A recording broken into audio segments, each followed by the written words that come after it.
ये काम कर दिओ तो परमेश्वर वचन ठीक ठीक बयान कर दिओ। जेकर तुसी दूसरियां दी अलमारियां विच हथ मार दिओ फिर भी वचन ठीक ठीक इस तरह बयान करता है। वचन की बयान करता है? मती 6 ओदी 32 ते 33 बयान करती है। वचन बयान करता है कि पराइयां कौमां दे लोग तां इन्हां वस्तां नूं भालदे हन, किन्हां नूं? खाना पीना, नचना टपना, सदूमी कम करना, गप्पा मारनियां, जिना करियां करनियां, हराम करियां करनियां। पराइयां कौमां दे लोग इन्हां दी चिंता करदे ने। पराइयां कौमां दे लोग तां इह भालदे ने जो नैचुरली लोग ने, पर जो पराइयां कौमां दे लोग अपने आप नूं स्पिरिचुअली कहंदे ने कि असी एक मसीही लोग हाँ, असी एक क्रिश्चियन लोग हाँ, वचन उन्हां लई भी बयान करदा है। वचन उस तरह जिवें नैचुरली लोगों लिए बयान करता है, जो अपने आप को स्पिरिचुअली पराई जाति के लोग कहते हैं, उन्हां लिए भी बयान करता है कि पराइयां लोगों के लोग तो इन्हां सबना वस्तां दी भाल करते हैं। किन्हां दी? जो अपने आप को मसीह कहते हैं। जजूस बन के किसी दूसरे की अलमारी दे विचों मैसेज चोरी करना, चुरा के मैसेज प्रचार करने ते अपनी महिमा करवानी, बजाए कि परमेश्वर की महिमा, बजाए कि ਉਹਦੇ पुत्र अनादि पुत्र की महिमा, बजाए कि ये आदर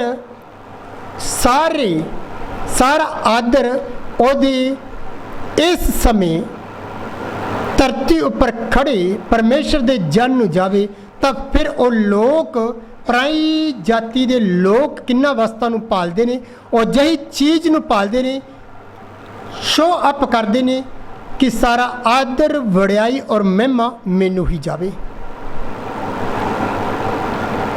मैनू ही जावे। हो सकता संसार भर विच लखां ही लखां लोग अजिहा काम करते होण कि परमेश्वर दे काम करना चाहते होण, परमेश्वर दे लई वो वचन प्रचार करना चाहते होण, परमेश्वर दे लई वो सेवकाई करना चाहते होण।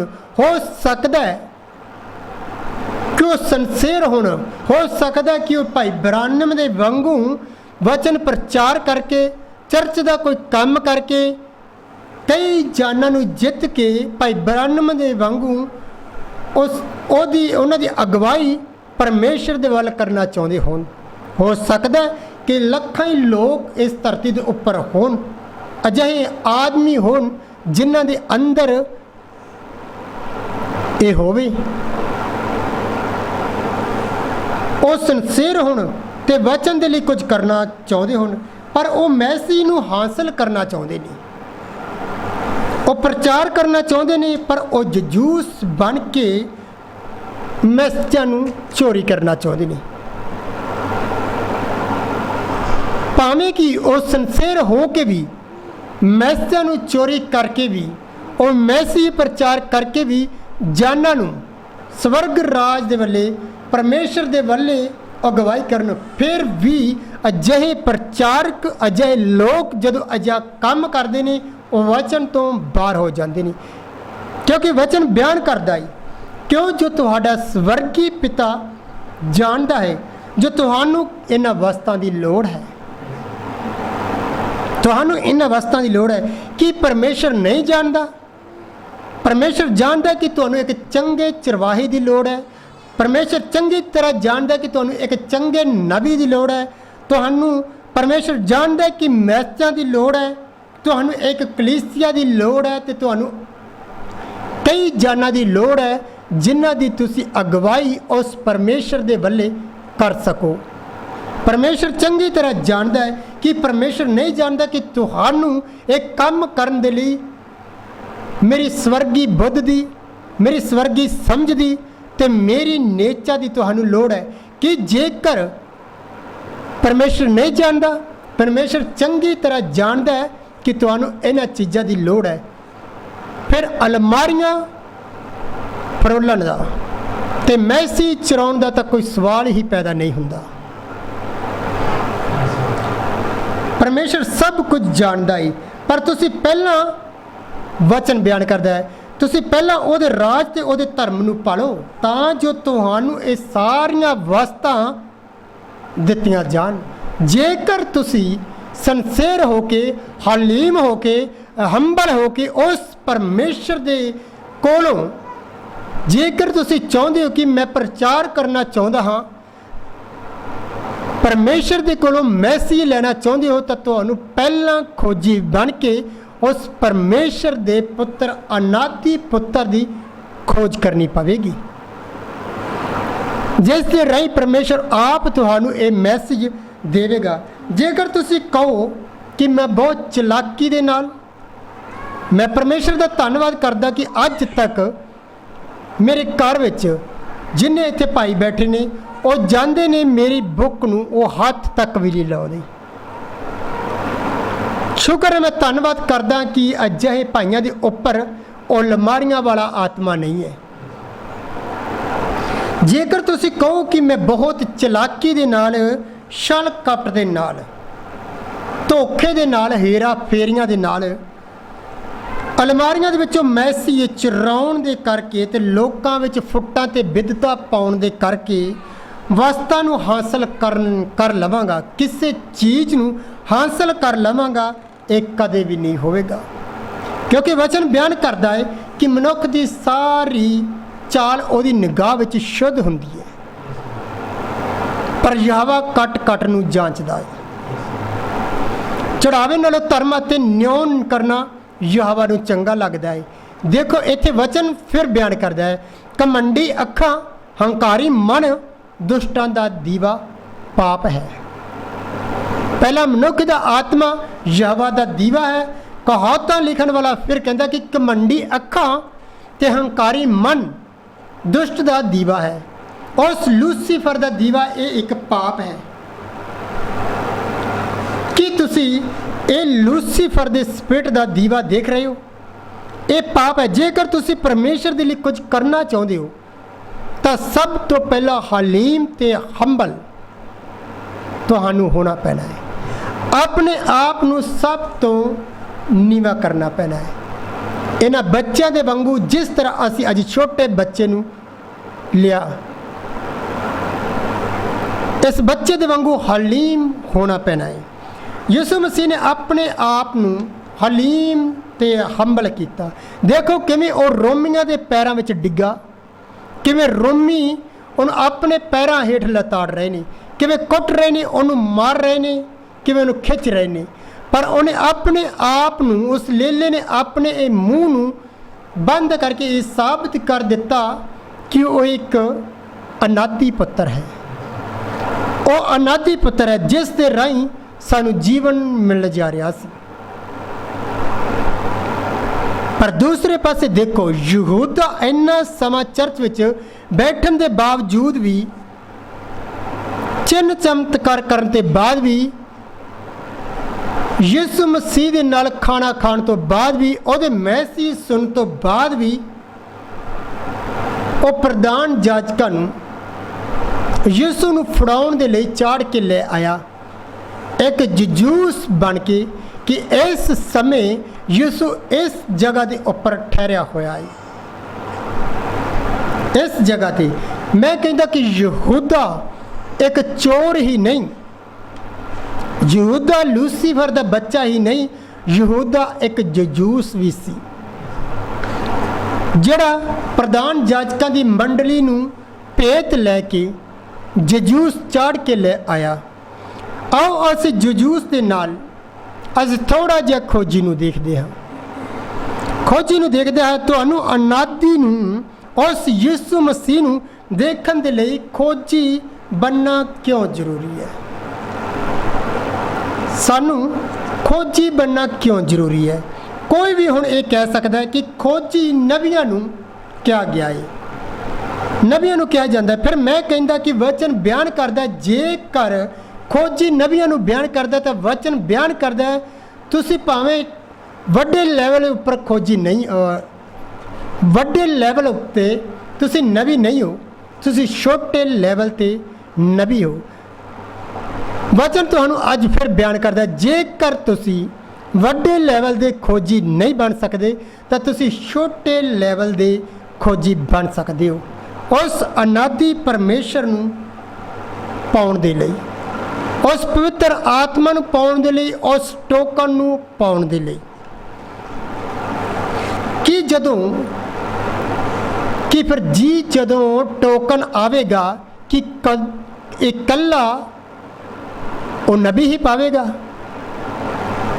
कि जेकर वचन बयान करता है कि एक खोजी नबियां नू दर्शाया जाता है कि खोज उहदे नबी करते हैं, जेकर अज दे धरती के उपर परमेश्वर का कोई खोजी पाया जाता है कि जब टोकन आवेगा तो फिर कल्ला टोकन नबी नू ही मिलेगा?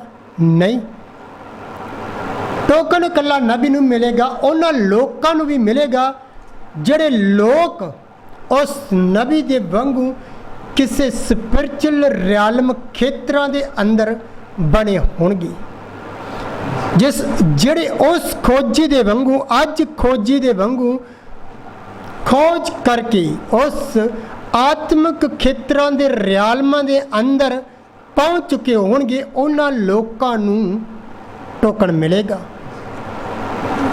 इस करके तुहानू पहला खोजी बनना जरूरी है। आओ देखते हैं अज दे नबी का एक हवाला। अज दे सच्चे जन ने क्या, सो जिहड़ा आदमी परमेश्वर दे बंदे ने क्या परमेश्वर दे राहां नू नहीं जानदा, वो नहीं जानता कि किवें परमेश्वर नू खुश करना है, वो कभी भी एक चर्च नू एक दुहला नू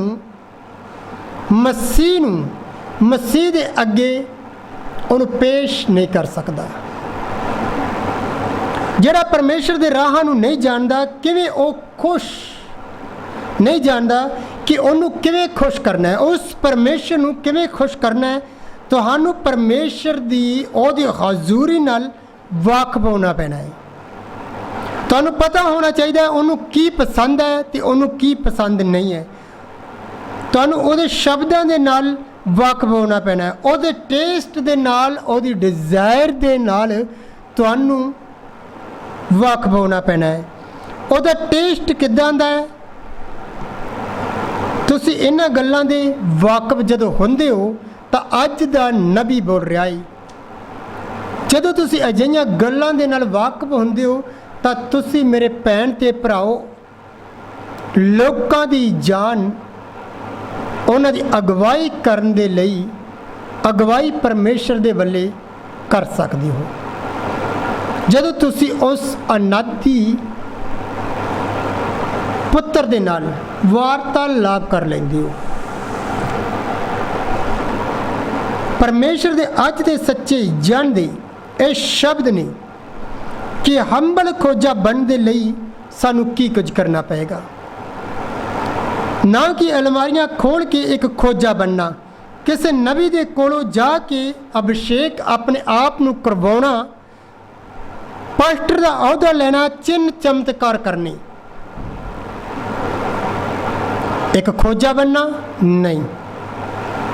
इस तरह कदे भी खोजा बन लई भावें तुसी बचपन तो लैके 80 70 80 90 100 120 साल तक भी लोगों दी अलमारियां दे विचों इस तरह मैसी चुरा के एक खोजे बनने की कोशिश करो, चिन्ह चमत्कार करके लोगों को धोखा दे के एक खोजे बनने की कोशिश करो। भावें तुसी बचपन तो लैके 120 साल तक हथ पैर मारते रहो, तुसी कदे भी परमेश्वर नू एक पाक वारी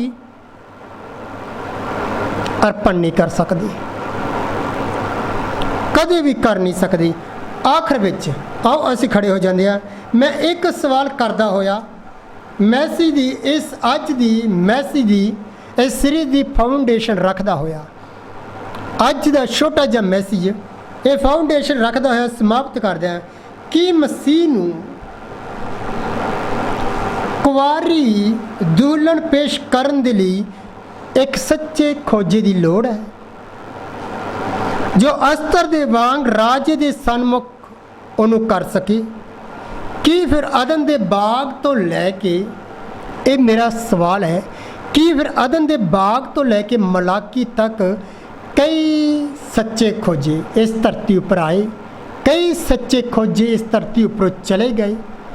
ਯਿਸੂ ਤੋਂ ਲੈ ਕੇ ਭਾਈ ਬ੍ਰਾਨਮ ਤੱਕ, ਤੇ ਭਾਈ ਬ੍ਰਾਨਮ ਤੋਂ ਲੈ ਕੇ 7 ਕਲੀਸਿਆ ਕਾਲਾਂ ਦੇ ਦੂਤ ਵੀ ਆਏ, ਭਾਈ ਬੌਬੀ ਲਮਰ ਤੇ ਅੱਜ ਦਾ ਜਨ ਭਾਈ ਡਾਲਟਨ ਬਰੂਸ। ਕਿਉਂ ਫਿਰ ਇਹ ਜਨ ਇੱਕ ਮਸੀਹ ਦੇ ਸਾਹਮਣੇ ਇੱਕ ਪਾਕ ਕੁਵਾਰੀ ਨੂੰ ਪੇਸ਼ ਨਹੀਂ ਕਰ ਸਕੇ? ਕਿਉਂ ਇੱਕ ਸੱਚੇ ਖੋਜੇ ਹੋਣ ਦੇ ਨਾਤੇ ਵੀ ਇੱਕ ਪਾਕ ਕੁਵਾਰੀ ਨੂੰ ਮਸੀਹ ਦੇ ਸਾਹਮਣੇ ਪੇਸ਼ ਨਹੀਂ ਕਰ ਸਕੇ? ਇਹ ਸੱਚੇ ਖੋਜੇ ਨਹੀਂ, ਇਹ ਇੱਕ ਸੱਚੇ ਖੋਜੇ ਸਨ। ਕਿਉਂ ਫਿਰ ਅਜਿਹੇ ਸੱਚੇ ਖੋਜੇ ਇੱਕ ਡਿੱਗੀ ਹੋਈ ਹਵਾ ਨੂੰ ਉਠਾ ਕੇ ਆਦਮ ਦੇ ਸਾਹਮਣੇ ਪੇਸ਼ ਨਹੀਂ ਕਰ ਸਕੇ? ਕਿਉਂ? ਕੀ ਕਾਰਨ ਹੈ? ਅਦਨ ਦੇ ਬਾਗ ਤੋਂ ਲੈ ਕੇ ਅੱਜ ਸਾਡੇ ਤੱਕ ਬਹੁਤ ਮਹਾਨ ਤੋਂ ਮਹਾਨ, ਹੰਬਲ ਤੋਂ ਹੰਬਲ ਖੋਜੇ ਇਸ ਧਰਤੀ ਉੱਪਰ ਪੈਦਾ ਹੋਏ ਤੇ ਚਲੇ ਗਏ। ਇੱਥੋਂ ਤੱਕ ਕਿ ਮੋਹਰਾਂ ਵੀ ਖੁੱਲ੍ਹ ਚੁੱਕੀਆਂ ਨੇ। 1963 ਤੋਂ ਮਨੁੱਖ ਦਾ ਪੁੱਤਰ ਆਪ ਇਸ ਧਰਤੀ ਉੱਪਰ ਪ੍ਰਗਟ ਹੋਇਆ, ਆਪਣੀ ਦੁਲਹਨ ਨੂੰ ਨਾਲ ਲੈ ਕੇ ਲੈ ਜਾਣ ਦੇ ਵਾਸਤੇ। ਪਰ ਪੂਰੀ ਧਰਤੀ ਉੱਪਰ ਭਾਈ ਬ੍ਰਾਨਮ ਦੇ ਜਾਣ ਤੋਂ ਬਾਅਦ ਜਦੋਂ ਮਸੀਹ ਨੇ ਆਪਣੀ ਨਜ਼ਰ ਘੁਮਾ ਕੇ ਦੇਖਿਆ ਤਾਂ ਉਹਨੂੰ ਕੋਈ ਵੀ ਪਾਕ ਕੁਵਾਰੀ ਨਜ਼ਰ ਨਹੀਂ ਆਉਂਦੀ। ਕਿਸੇ ਇੱਕ ਖੋਜੇ ਨੇ ਵੀ ਇੱਕ ਇੰਨੇ ਲੰਮੇ ਅਰਸੇ ਤੋਂ ਇੱਕ ਪਾਕ ਕੁਵਾਰੀ ਨੂੰ ਉਹਦੇ ਲਈ ਤਿਆਰ ਨਹੀਂ ਕੀਤਾ। 1963 ਤੋਂ ਬਾਅਦ ਭਾਈ ਬ੍ਰਾਨਮ ਦੇ ਜਾਣ ਤੋਂ ਬਾਅਦ ਜਦੋਂ ਮਸੀਹ ਨੇ ਆਪਣੀ ਨਜ਼ਰ ਨੂੰ ਧਰਤੀ ਦੇ ਉੱਪਰ ਫਰਾਇਆ, ਉਹਨੇ ਦੇਖਿਆ ਕਿ ਇੱਕ ਅਜੇ ਤੱਕ ਵੀ ਕਿਸੇ ਖੋਜੇ ਨੇ ਕਿਸੇ ਪਾਕ ਕੁਵਾਰੀ ਨੂੰ ਮੇਰੇ ਵਾਸਤੇ ਤਿਆਰ ਨਹੀਂ ਕੀਤਾ। ਕਿਉਂ? ਕੀ ਕਾਰਨ ਹੈ? ਕਿਸ ਵਾਸਤੇ ਅਜੇ ਇੱਕ ਪਾਕ ਕੁਵਾਰੀ ਤਿਆਰ ਨਹੀਂ ਹੋਈ?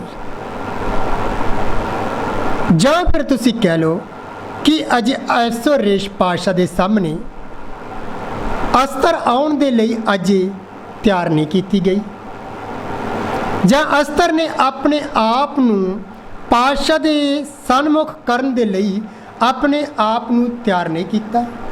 ਕੀ ਕਾਰਨ ਹੋ ਸਕਦਾ ਹੈ? ਜਾਂ ਤੁਸੀਂ ਕਹਿ ਸਕਦੇ ਹੋ ਕਿ ਰੂਥ ਅਜੇ ਤੱਕ ਬੋਆਜ਼ ਦੇ ਖੇਤਾਂ ਵਿੱਚ ਸਿੱਟੇ ਚੁਣਨ ਦੇ ਲਈ ਨਹੀਂ ਪਹੁੰਚੀ, ਤਾਂ ਜੋ ਬੋਆਜ਼ ਦੀ ਨਜ਼ਰ ਰੂਥ ਦੇ ਉੱਪਰ ਪਵੇ ਤੇ ਰੂਥ ਦਾ ਉਹ ਹੱਥ ਮੰਗ ਸਕੇ, ਰੂਥ ਨੂੰ ਅਪਣਾ ਸਕੇ।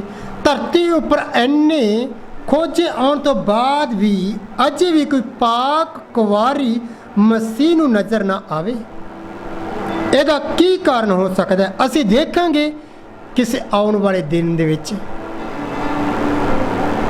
ਕਿਸੇ ਹੋਰ ਦਿਨ ਇਸ ਜਯੂਸ ਦੇ ਨਾਲ ਅਸੀਂ ਖੋਜਾਂ ਨੂੰ ਵੀ ਦੇਖਾਂਗੇ, ਅਸੀਂ ਅਨਾਦੀ ਪਰਮੇਸ਼ਰ ਨੂੰ ਵੀ ਦੇਖਾਂਗੇ, ਉਸ ਅਨਾਦੀ ਪਰਮੇਸ਼ਰ ਦੇ ਪੁੱਤਰ ਨੂੰ ਦੇਖਾਂਗੇ। ਮੈਂ ਵਿਸ਼ਵਾਸ ਕਰਦਾ ਕਿ ਅੱਜ ਇਸ ਛੋਟੇ ਜਿਹੇ ਮੈਸੇਜ ਦੇ ਵਿੱਚੋਂ ਤੁਹਾਨੂੰ ਇੱਕ ਚੰਗੀ ਸਮਝ, ਪਰਮੇਸ਼ਰ ਨੇ ਇੱਕ ਚੰਗੀ ਬੁੱਧ ਦਿੱਤੀ ਹੋਵੇਗੀ।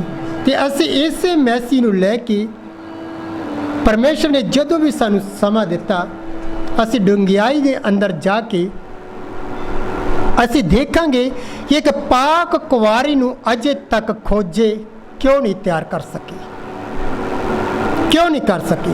ਤੇ ਮੇਰੇ ਅੱਜ ਦੇ ਮੈਸੇਜ ਦਾ ਨਾਂ ਵੀ ਇਹੋ ਸੀ ਕਿ ਜਯੂਸ ਪੁਣਾ ਕਰਕੇ ਕੋਈ ਟੋਕਨ ਪਾ ਸਕਦਾ ਹੈ? ਕਦੇ ਨਹੀਂ। ਮੇਰੇ ਅੱਜ ਦੇ ਮੈਸੇਜ ਦਾ ਨਾਮ ਹੈ ਕਿ ਜਯੂਸ ਪੁਣਾ ਕਰਕੇ ਕੋਈ ਟੋਕਨ ਪਾ ਸਕਦਾ ਹੈ? ਕੋਈ ਨਹੀਂ। ਕੀ ਕੋਈ ਜਯੂਸ ਪੁਣਾ ਕਰਕੇ ਅਲਮਾਰੀਆਂ ਦੇ ਵਿੱਚੋਂ, ਲੋਕਾਂ ਦੀਆਂ ਚਰਚਾਂ ਦੇ ਵਿੱਚੋਂ, ਜਾਂ ਲੋਕਾਂ ਨੂੰ ਧੋਖਾ ਦੇ ਕੇ ਕਿ ਉਹ ਪਵਿੱਤਰ ਆਤਮਾ ਦੇ ਟੋਕਨ ਨੂੰ ਹਾਸਲ ਕਰ ਸਕਦਾ ਹੈ? ਕਦੇ ਨਹੀਂ। ਉਹ ਕਦੇ ਵੀ ਕਿਸੇ ਚੀਜ਼ ਨੂੰ ਹਾਸਲ ਨਹੀਂ ਕਰ ਸਕਦੇ। ਉਹ ਆਪਣੀਆਂ ਕੁਰਸੀਆਂ ਉੱਪਰ ਗਲ ਸੜ ਜਾਣਗੇ। ਟੋਕਨ ਲੈਣ ਵਾਸਤੇ, ਉਸ ਪਵਿੱਤਰ ਆਤਮਾ ਨੂੰ ਹਾਸਲ ਕਰਨ ਦੇ ਵਾਸਤੇ ਮੇਰੇ ਭੈਣ ਤੇ ਭਰਾਵੋ ਤੁਹਾਨੂੰ ਹੰਬਲ ਹੋਣਾ ਪੈਣਾ ਹੈ, ਨੀਵਾਂ ਹੋਣਾ ਪੈਣਾ ਹੈ। ਆਪਣੇ ਛਲ ਕਪਟ, ਖੇਰਾ ਫੇਰੀਆਂ ਤੇ ਚਲਾਕੀਆਂ ਨੂੰ ਇੱਕ ਪਾਸੇ ਰੱਖਣਾ ਪੈਣਾ ਹੈ। ਪਰਮੇਸ਼ਰ ਤੁਹਾਨੂੰ ਸਾਰਿਆਂ ਨੂੰ ਆਸ਼ੀਸ਼ ਔਰ ਬਰਕਤ ਦੇਵੇ। ਮੈਂ ਭਾਈ ਲਾਡ ਜੀ ਨੂੰ ਬੁਲਾਵਾਂਗਾ ਕਿ ਉਹ ਅੱਗੇ ਆਉਣਗੇ ਤੇ ਇਸ ਮੀਟਿੰਗ ਨੂੰ ਉਹ ਸਮਾਪਤ ਕਰਨਗੇ। ਪਰਮੇਸ਼ਰ ਤੁਹਾਨੂੰ ਸਾਰਿਆਂ ਨੂੰ ਆਸ਼ੀਸ਼ ਔਰ ਬਰਕਤ ਦੇਵੇ।